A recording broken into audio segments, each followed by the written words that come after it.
बिस्मिल्लाहिर्रहमानिर्रहीम। अस्सलाम वालेकुम नाज़रीन, मैं हूं डॉक्टर अली और आप देख रहे हैं मेरा फेसबुक और यूट्यूब चैनल। नाज़रीन, इस वक्त जंगों का ज़माना चल रहा है और अमेरिका और रूस के दरमियान भी एक बड़ी खौफनाक जंग छिड़ गई है। अमेरिका की नाज़रीन जो एटमी मिसाइलों से लैस अबदोज़ें हैं वो रूस के सर पर पहुंच गई हैं, जबकि नाज़रीन इस वक्त ग्रीस जो है उसकी जानिब से मजीद जो है वो यूक्रेन को तबाहकुन जंगी तैयारे फराहम किए जा रहे हैं। इसके साथ ही नाज़रीन ईरान पर हमले के लिए अमेरिका के बमबार तैयारे कतर एयरबेस के ऊपर पहुंचे हैं और इसके साथ ही एक तैयारा बरदार जंगी बहरी बेड़ा ये भी रवाना कर दिया गया है। और नाज़रीन इसके साथ ही जो ईरान है उसने रूस के साथ एक बड़ी डील कर ली है, जिसके बाद आप यूं समझ लीजिए कि अमेरिका और इसराइल की जो प्लानिंग है हमला करने की वो इस वक्त जो है वो कामयाब होती है या नाकाम, इसकी तमाम तर डिटेल्स आपके साथ हम शेयर करेंगे। वीडियो की तफसील में जाने से पहले अगर आपने हमारे इस चैनल को सब्सक्राइब नहीं किया हुआ तो आपसे गुजारिश है काइंडली इसको सब्सक्राइब कर लें और बेल आइकन को ज़रूर दबा दें ताकि हमारी आने वाली वीडियो सबसे पहले आप तक पहुंच सकें। नाज़रीन, हम आपके शुक्रगुजार हैं जो आप हमारे व्लॉग्स को देखने के लिए वक्त निकालते हैं और कमेंट सेक्शन में अपनी मोहब्बतों का इजहार भी करते हैं। नाज़रीन, इस वक्त आप देखिए कि पूरी दुनिया के अंदर जंगों का माहौल बना हुआ है। जिस मुल्क को आप देखें तो मुख्तलिफ जगहों पर वो एक दूसरे के ऊपर हमले करते हुए दिखाई देते हैं। जिस तरह से पाकिस्तान और इंडिया की जंग हुई, इसी तरह से गजा और इसराइल के हवाले से जंग चल रही है, ईरान और इसराइल की जंग है। इसी तरह से नाज़रीन कोलंबिया के ऊपर जो है वो हमले करने की बात जो है वो अमेरिका की जानिब से की जा रही है। इसी तरह से नाज़रीन आप देखें कि रशिया और यूक्रेन की जो जंग है वो कितनी लंबी हो चुकी है। अब जो है वो नाज़रीन जो मामलात दिन ब दिन ख़राब हो रहे हैं। अमेरिका ने बिलाखिर जो रूस के साथ बातचीत का मामला था वो ख़त्म होने के बाद जब उन्होंने देखा कि वहाँ से कोई रिस्पॉन्स नहीं आ रहा, यानी उस टाइप का जिस तरह का अमेरिका रिस्पॉन्स चाहता है, तो उसके बाद अमेरिका ने नाज़रीन अपनी 2 एटमी आबदोज़ें वो नाज़रीन रूस के पानियों में भेज दी हैं। इस वक्त नाज़रीन अमेरिका की जानिब से ये कहा जा रहा है कि रूस की जानिब से जो बार बार एटमी हमलों के हवाले से बात की जा रही है, तो ऐसे गैर जो जिम्मेदाराना चीज़ें जो हैं उनकी वजह से हमें एहतियात के तौर पे हमने ये भेजी हैं। लेकिन नाज़रीन इस वक्त सूरत हाल जो बताई जा रही है वो ये कि रूस जो है वो मुकम्मल तौर पे इस मामले को ख़त्म करने के लिए एक फैसला कुन हमला जो है वो प्लान कर रहा है, जिसमें स्कंदर मिसाइल, उसके बाद कंजाइल्स मिसाइल हैं, इसके अलावा नाज़रीन ये ऑर्शनिक मिसाइल्स हैं, उनकी एक बड़ी खेप बड़े पैमाने पर तैयार कर रहा है और हमले भी इन्हीं मिसाइलों से किए जा रहे हैं। यहाँ तक कि नाज़रीन जो उनके बमबार तैयार हैं वो मुसलसल यूक्रेन के ऊपर अटैक कर रहे हैं।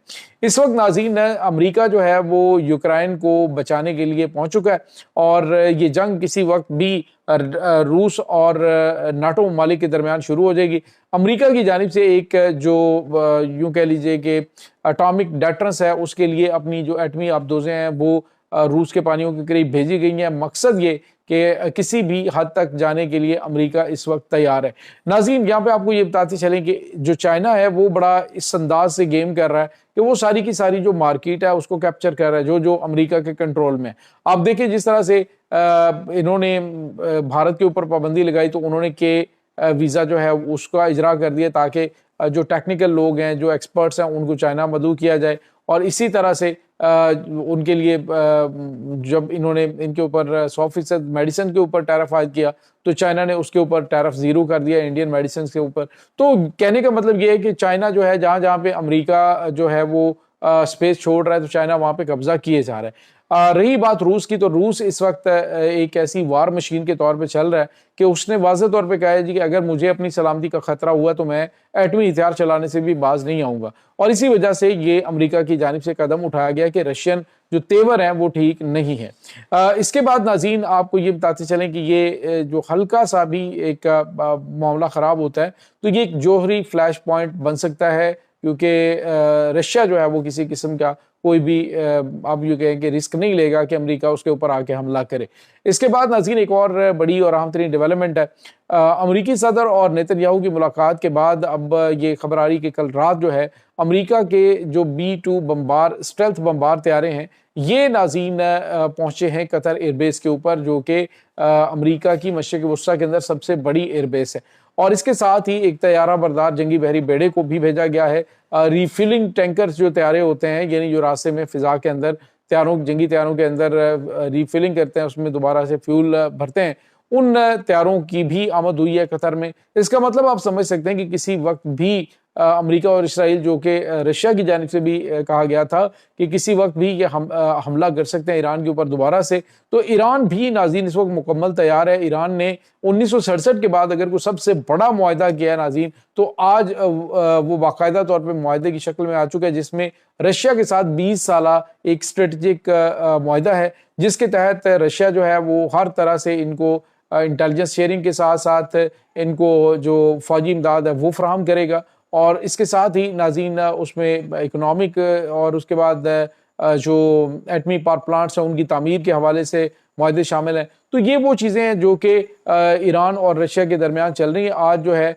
नाज़रीन बताया जा रहा है कि ईरान जो है उसने $20 अरब का एक बड़ा मुआहदा एयरफोर्स को मजबूत करने के लिए किया है, जिसमें नाज़रीन इनके तकरीबन 100 के करीब जो हैं वो जंगी तैयारे SU-30 के करीब इनके तैयारे SU-30 हैं, और जो MiG-29 है वो तैयारे नाज़रीन इनके 100 उन्होंने और मज़ीद ऑर्डर किया है। और इसके बाद नाज़रीन SU-57 10 जंगी तैयारे ये इसने लिए हैं इनके साथ रशिया से। तो इसका मतलब ये है कि ईरान बड़ी सोफिस्टिकेटेड एयरफोर्स जो है उसको डेवलप कर रहा है। 40 जंगी तैयारे जो हैं वो चाइना से J-10C ले रहा है, और इसी तरह से पाकिस्तान से भी JF-17 थंडर तैयारों के हवाले से बातचीत हो रही है, और ईरान वो भी हासिल करने चाह रहा है। तो ईरान की जो एयरफोर्स कमज़ोर थी, अब उसने खामोशी के साथ अपनी जो एयरफोर्स है उसको मजबूत कर लिया, और अब ईरान के जो नाज़रीन इस वक्त उनके वज़ीर ख़ारजा हैं अब्बास अराग़ची, उन्होंने वाज़ेह तौर पे कहा है कि हमारे पास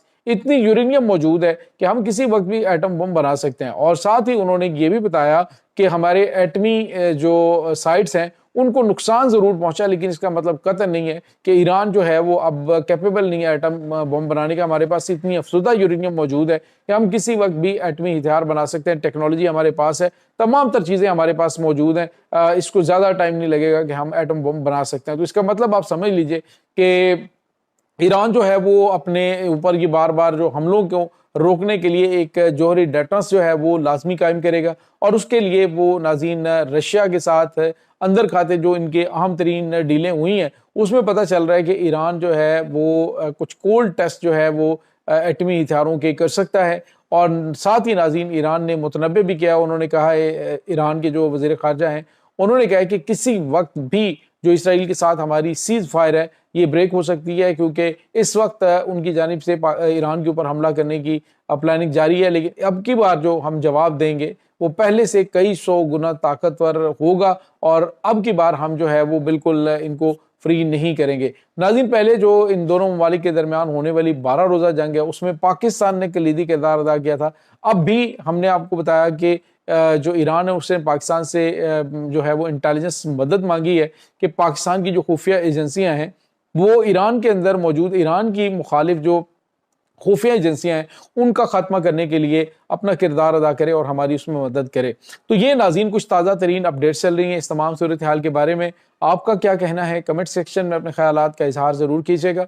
इंशाल्लाह बहुत जल्द मिलते हैं एक नई वीडियो में, तब तक के लिए अपना बहुत सारा ख्याल रखिएगा। अल्लाह वारिस।